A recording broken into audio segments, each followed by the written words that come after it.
here we are today, another natter that matters, because of course all conversations are important in our lives, including the ones outside of us, but more importantly the ones inside of us. And today I have the lovely Melanie Seed. Hello Melanie. Hi Ian, how are you?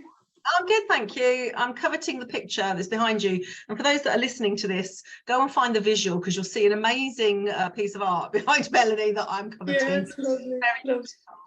It feels really important to you as well. Does it give a statement about who you are? Let's start there. It really does. I love the colours, and I love the tree of life, and I mean I do art as well, so I kind of appreciate it from an artist's point of view. But yeah, I think it sums up me. I don't really know how, but it does feel like part of me. I was very drawn to it, and I just trust that. Yeah. A bit like the crystals I work with. I don't always know why. I just trust that if they shout at me when I'm working with a client, it's like, oh, obviously you need to be part of this journey today. Absolutely, and that gives us a little tiny taster. So why don't you tell people kind of how you help people, really? What do you do with them? Okay, what I do in terms of my online work, I do reading the Akashic Records, which I know you know about that, but it's the library of all of our soul's lifetimes and said to contain every single thought that you've ever had or ever will have. And I love that, and I love I love diving into people's energy and then seeing what's there and helping them get a clearer picture of what's going on, because it's really an aspect of their higher self, and I'm relaying it to them.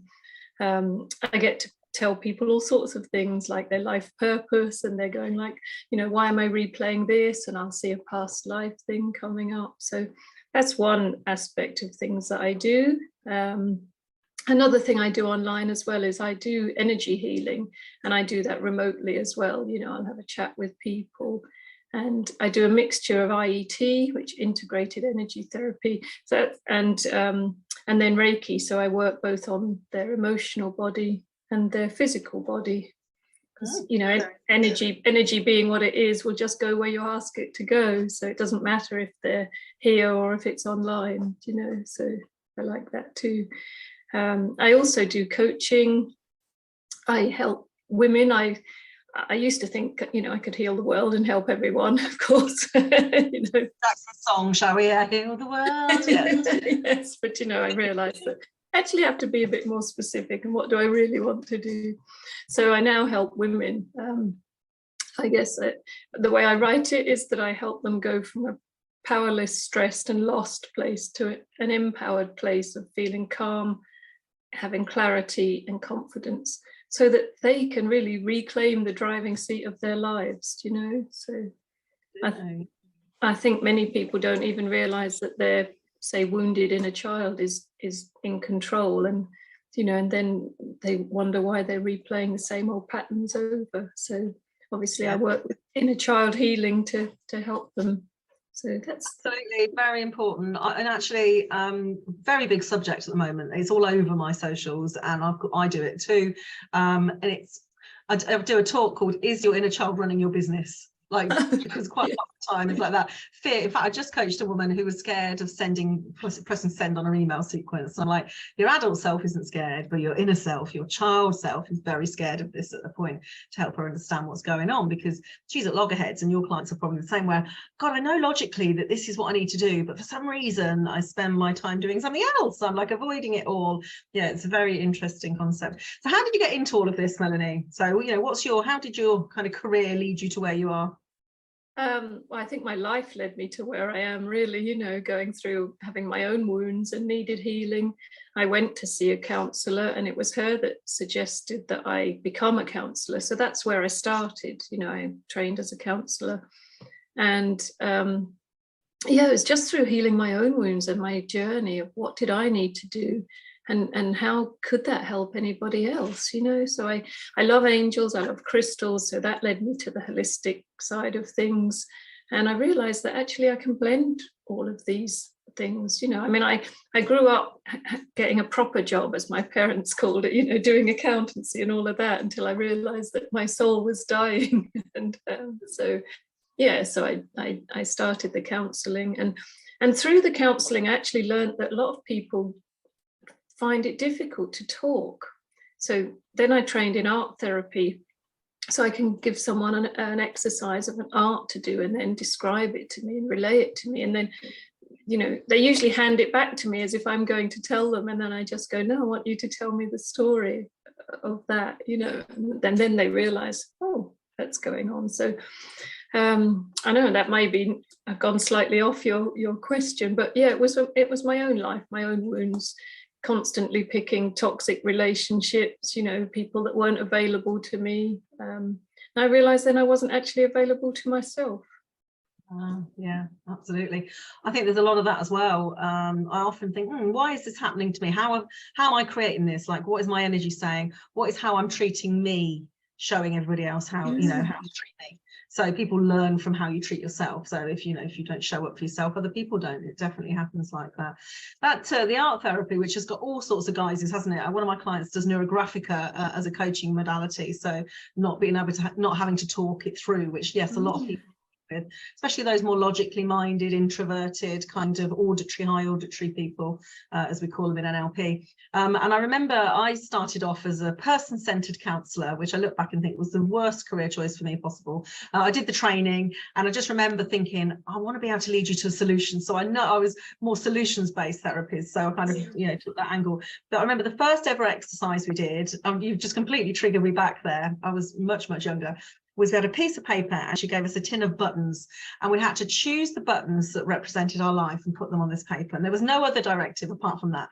And so I watched some other people who were like looking at other people thinking, well, where should I put the button, what should I do? I didn't have that. I was like, literally, it was immediate where they all went.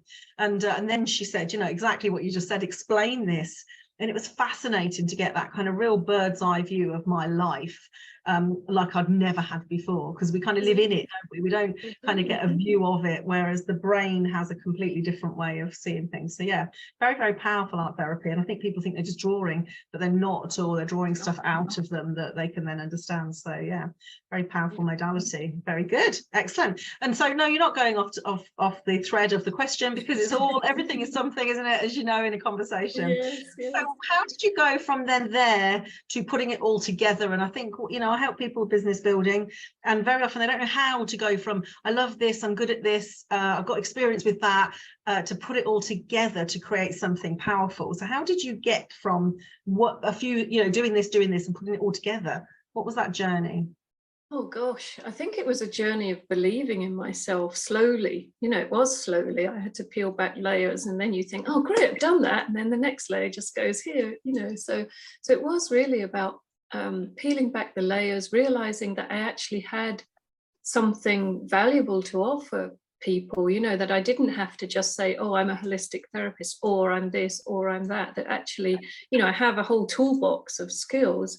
And then I feel like I want to treat people as individuals, you know, I don't want a one size fits all sort of coaching or whatever. So you know, I'm able to use all of them skills to make it a very individualized process. But for how did I get here to bring it together? I don't think I've ever asked myself that question. I think it's been a slow evolution, if you like, to realizing that I wanted to work for myself, and you know, I wanted that time freedom for myself, but I also wanted to be more in control of what I was able to do and what I wasn't able to do, you know, and how I could help people, and for me to decide that I know this is going to work for someone, and yeah, I can take them here, and I can build it up, and I can use that skill or this skill, you know. So I'm not sure if I've answered your question, but it really has been a slow evolution, and it took a lot of belief in me just to say, do you know what, you know, I'm going to launch this and I'm going to do this. Now, I was always terrified of sales and marketing, unless somebody came into a shop I was working in back in the day, you know, and you know they actually want something, and you can say, oh, okay, because again, it's helping then, it's not selling, you know, and I'm a helper by nature. So yeah, I found the sales side of it kind of difficult, you know, to actually go, you know, I know I'm good at this, I know I've got something you need, but to actually speak to people, you know, it did frighten me in that sense. You know, I was much better at the let someone else do that, and then I'll just be here and heal you, or help you heal yourself, really. I think that's how a lot of coaches actually, especially you probably know I certify mentor coaches and credit them. And I think a lot of them go into kind of associate coaching roles because they don't want to have to do that bit, the sales and marketing. And I wish I had a pound every day where I hear people say, oh, if I could just have the clients to do the thing I want to do. Like, no one sets out in business to have to do the accounts and the sales and the marketing and write copy and do videos and answer idiots on the internet, as well as some good people, filtering all of that out and everything that goes with it, designing websites and programs and automations and all the stuff that's really, really important to get your business running, so you get that time freedom. But nobody ever tells you about that bit when you think you just think, I'm gonna have time. I can go to the hairdressers, I can have my nails done, I can just lay and meditate for half the day. Like, no one tells you actually that's not quite how it's going to run. Certainly not at the beginning. It's gonna, for the first few years, you're not going to know your arse from your elbow, and actually you're just going to spend it in a haze of confusion, thinking, oh, I should be doing more, I don't know what I'm doing, and then finding people that also try and help you, but they don't really know you. So that one size fits all thing is a really big deal that you just said there, Melanie, because when you create something bespoke for somebody, it's exactly what they need. But the trouble is trying to then market that just sounds very, oh, well, I'll do whatever you need. It becomes a real challenge. So how do you think you can best do that? How, like, it's a really tricky one, and I speak to lots and lots of people who have multiple modalities all put together, and they struggle to talk about it. They struggle to, if someone wants Reiki, for example, they go and find someone who wants Reiki. If someone wants art therapy, if someone wants coaching. So when you put it all together, trying to find a name for what you do is quite tricky, isn't it? What do you call yourself? What do you call yourself as a job, as it were? Oh, yes, well, that's $1 million question. I mean, I call myself an intuitive coach for that very reason, that I intuitively work with people. But most people, if I put that up on my page, wouldn't have a notion of what that means. So, I have to be careful not to use coachy language describing myself to people that aren't in that world. So how do I describe what I do? Yeah, very, very difficult. Exactly what you just said. It is difficult, and I do find it quite difficult.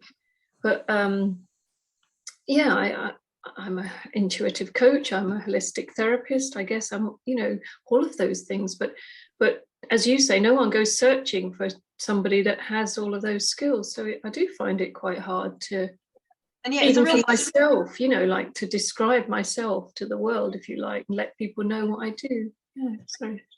And it's a real bonus to have all those things together, because it really does mean that whatever's going on for somebody, you can help them.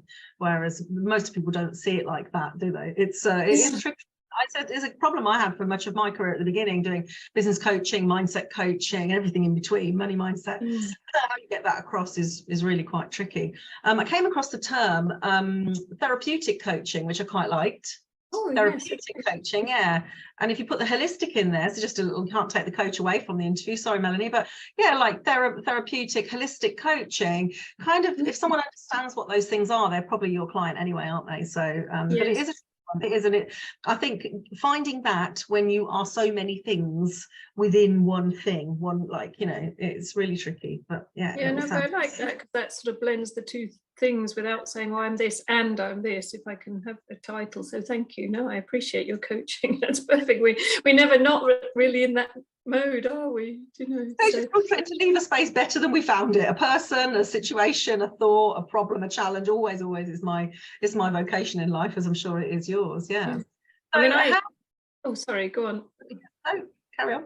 Well, I was just going to say, like, I have my beautiful cards here, which are never far away from my desk, and it'd be what they're Ascended Masters cards, and that's something that I tend to work with people that are open to me using those in a coaching session, or just when we're setting goals, or especially in the Akashic readings, I use cards to begin with, just to open the space and get someone comfortable with talking to me and just asking, does this resonate? Because some people come and they don't really know what they want to know. No. Things are not right.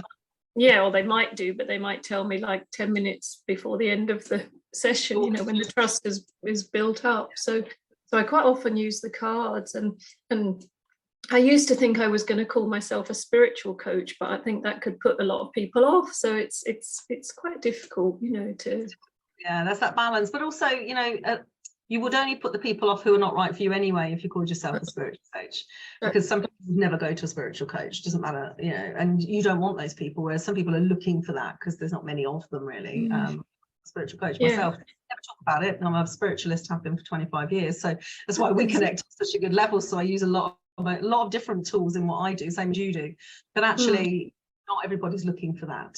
And it doesn't always happen like that for me either. So some people just want a business strategy for you. Some people might just want an Akashic reading. You don't know, do you really? So no, and quite often for me, that's how my relationship with people starts. They take the Akashic reading, and then, because they've been happy with that, then they come back and say, what else can you do for me? So I'm happy to, always happy to open to what people want. And so I'm assuming it's one-to-one that you work with people, given it's so. Yes, it is. I'm thinking about doing a group coaching program, but it's still under construction at the moment. So, but yeah, it's one. I'm queen of creating programs. I can create them in my sleep, literally, as you ask anyone, and name them. So I seem to have a gift of that. So definitely one of my gifts. Yeah. Well, so what's your plan for your business? So where do you see yourself? What's the goal? What's the dream? In terms of numbers of clients, or where I want people to go, or any of all of the above? Yeah. Well, I'm just putting a program together, and I'm calling it Live Your Soul-Led Life. Okay. So it's like, that's what I want to help people sort of like find out why they're here, and especially women. I guess my own journey, I used to please everybody else, and that's fine, even if it wasn't fine. And I really feel I can take women to a place now where they stand in their own power and actually know that they've got some, and go, ask themselves that question, what do I want? And it's like, and to bring it back to themselves, not to be looking outside of themselves, or that person did that, so therefore I'm this, or if I had that, I'd be happy. So I really want to help women bring it all back to themselves, and like, start with you, because you're the only person you can change, as you know. So I mean, we can guide and we can help, and we're catalysts, but it's really about what can I do to help that person make it about themselves. So my plan is to launch my that program, that, and again, that is still one-on-one at the moment, and then I'll take it to, so that would be my next plan, would be take it to a group coaching, and I still want to be able to do my Akashic readings. I know swapping time for money and all of that sort of thing isn't always the best way, but I love it, and I'm passionate about it. So I kind of feel like, there's a reason for that, if I swap time for money, I've no issue with that. The world knows that.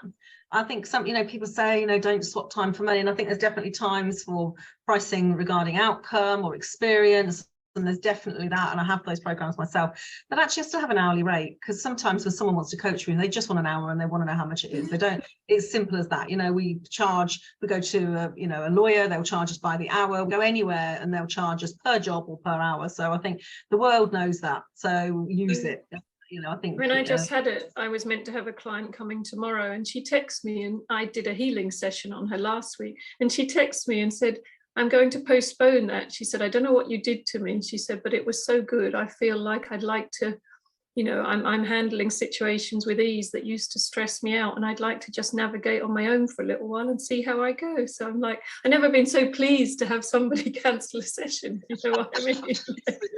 Not a good business model, but a great morality model. No, it's kind of like, myself. Morality, like, they're having the best life and they only paid me £15. Like it's all good. Yeah, I will definitely go to heaven if your belief is that, but whatever your belief is, of course. I just thought it was funny. I could only be happy for her, but I was going, okay, I need to work on my business model, because that's not going to serve me in the long run. But if you had a business model of that end result being, so anyone else listening to this as well, so if you don't have results-based programs or services, if the end result was being able to handle things without feeling pressured, or all of that stuff that she said to you, wouldn't matter what you charged for that, she got that end result in what sounds like one session. So actually it sounds like quite an expensive program for you to run if it's just one session, because the outcome is powerful.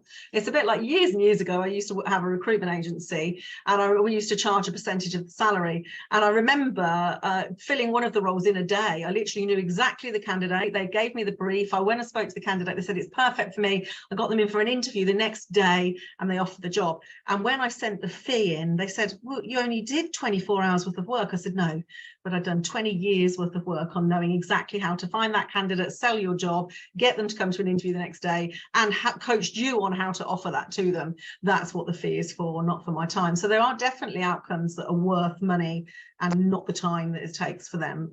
Yeah, most definitely. And some of that will be. I mean, my Akashic readings are usually about 90 minutes, but as you say, someone's not paying me for the 90 minutes that I'm working. They're paying for the fact that I know how to do it, and all the other experiences that I bring in. Yeah, so it's not really just about the price, is it? It's about the value, you know, which is absolutely about the value. Absolutely about the value. Yes, that sounds very valuable. So how can people get in touch with you, Melanie? So if they want to do some work with you? Well, currently I have an email address and a phone number. I'm working on my website is under construction because I kept putting it off. But anyway, so my email is melanie@transformyourself.net. Cool. I'll put the links under here. Thank you for anyone that wants to just click. Yep. Thank you. And my phone number, I'm in Ireland, Southern Ireland, so it's +353, and then it's 87-784-5755. Well remembered. Yes, I wrote it down because I'm so visual. If I write it down, I can remember it. Like Facebook or LinkedIn or any of the social platforms? Yeah, sorry, I'm on Facebook, Melanie Seed, SEED is my surname. My business currently is called Heartlight Healing, and I do have a Facebook page on that, but I must admit I tend to put most things on my personal. It's whatever works for you, I guess. Lovely. Yeah, so it's been so lovely to talk with you, and thank you for the Therapeutic Holistic Coach title, which I can now go and put on my social media. Of course, you're promised with remarketing.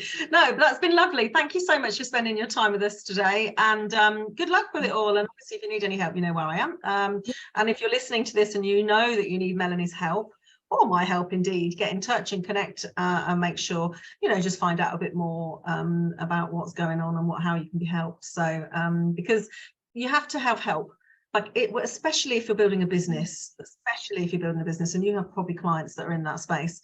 But if you're trying to build a life or change yourself in some way, you can't always do it yourself. That's my lesson. You need someone to guide you, help you, support you, cheerlead you, prod you, make you do it. So yeah, find the right person, and finding that right coach or mentor, supporter, therapeutic coach, or whatever you're calling yourself, is really, really important. So thank you very much, Melanie. It's been an absolute pleasure. And yes, likewise. Thank you so much. In the future. Okay. Thanks. Bye-bye.